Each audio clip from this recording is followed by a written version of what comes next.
घरातल्या बाबांचा निर्णय त्यात न पडण्यासारखं काय? तुला नाही वाटत बाबा जरा जास्तच उदार होऊन शेअर्स वाटत सुटले? त्यांनी जरा प्रॅक्टिकल विचार करायला हवा. म्हणजे बघ ना, आधी 5% शेअर्स त्या यशला दिले, मग त्याचं लग्न मोडले म्हणून ते शेअर्स श्वेताला ट्रान्सफर केले, आणि आता 51% ची पार्टनरशिप त्या लीलाच्या नावावर केली आहे. कसं पॉसिबल आहे? अरे दादा, बघ, तुझा मुद्दा जरी बरोबर असला ना, तरी एंड ऑफ द डे तो त्यांचा बिझनेस आहे, त्यांनी उभा केलाय तो. त्यातले डिसिजन्स, त्यातले शेअर्स, त्यांना जे करायचे ते तेच करतील. आपण त्यात नाही इंटरफेअर करू शकत दादा. अरे पण आपण पुतणे आहोत ना त्यांचे. ती बायको आहे त्यांची दादा. हे बघ, हे समजतंय मला, पण हे बघ दादा, मला पटतंय तुझा, पण एंड ऑफ द डे आपण त्यांच्या बिझनेसमधून बॅकआउट केलं. जसं ते आपल्या बिझनेस डिसिजन मेकिंगमध्ये काही इंटरफेअरन्स नाही करत, तसं आपण सुद्धा आता इंटरफेअर नाही करू शकत. हे बघ, आता आपण पार्टी एन्जॉय करूयात, हे सगळं नंतर बोलू. चिअर्स. चिअर्स. चिअर्स. स्माइल कर दादा, सगळे बघतायत. हा. लीला, दुर्गाला रेस्ट करू द्या. ओके.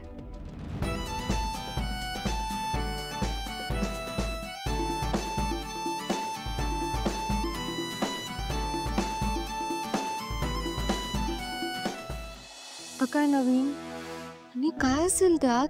चेक वगैरे गिफ्ट करणार नाही आहे ना ती आपल्याला? आपल्याला कसली करते?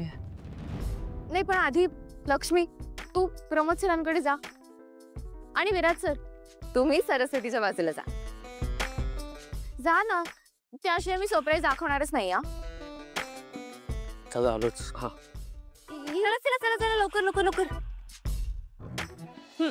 All set? रेडी? 1 2.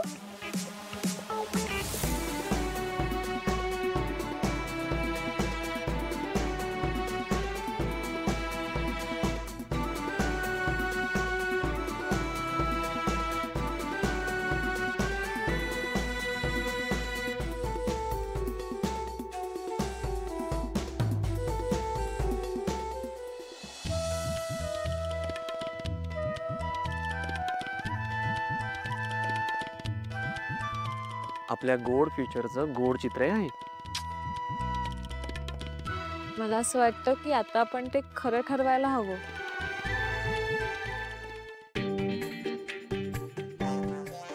बेबी, किती क्यूट दिसतंय ना आपलं बाळ. सरू, सेम तुझ्यासारखं दिसतंय.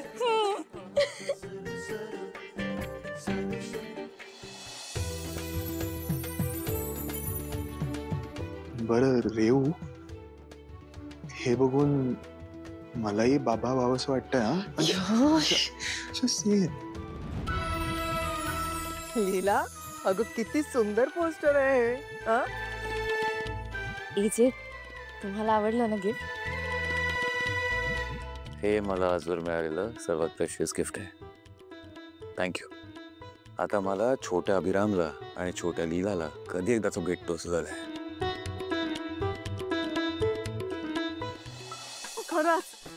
इतकं गोड नाही सगळं.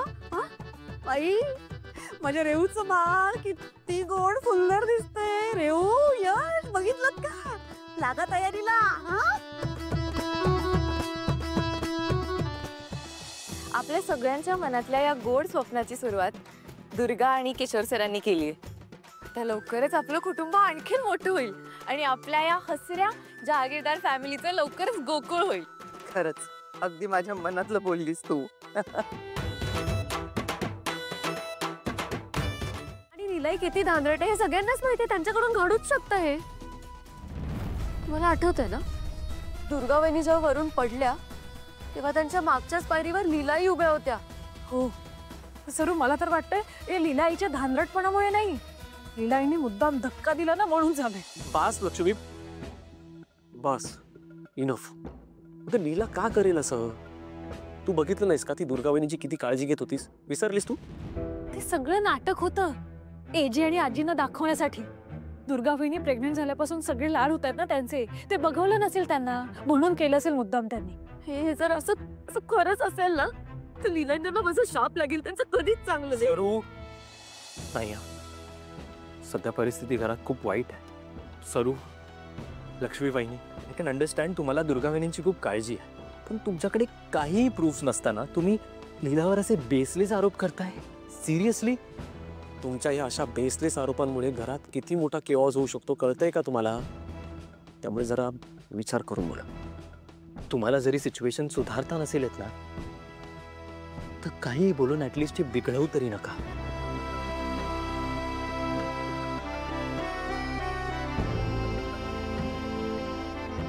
चल दादा.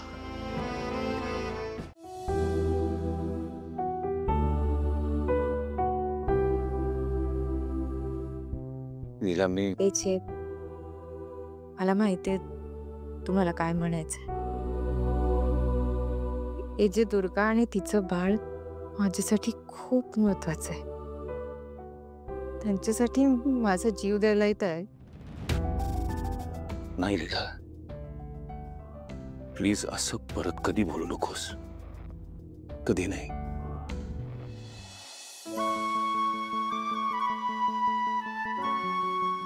मला माझं प्रेम परत नाही गमवायचंय तुला. मला माझ्यासाठी तुम्ही सगळे, तू, घरातले सगळे मेंबर्स इम्पॉर्टंट आहेत. खूप इम्पॉर्टंट आहेत. परत असं कधी बोलू नकोस.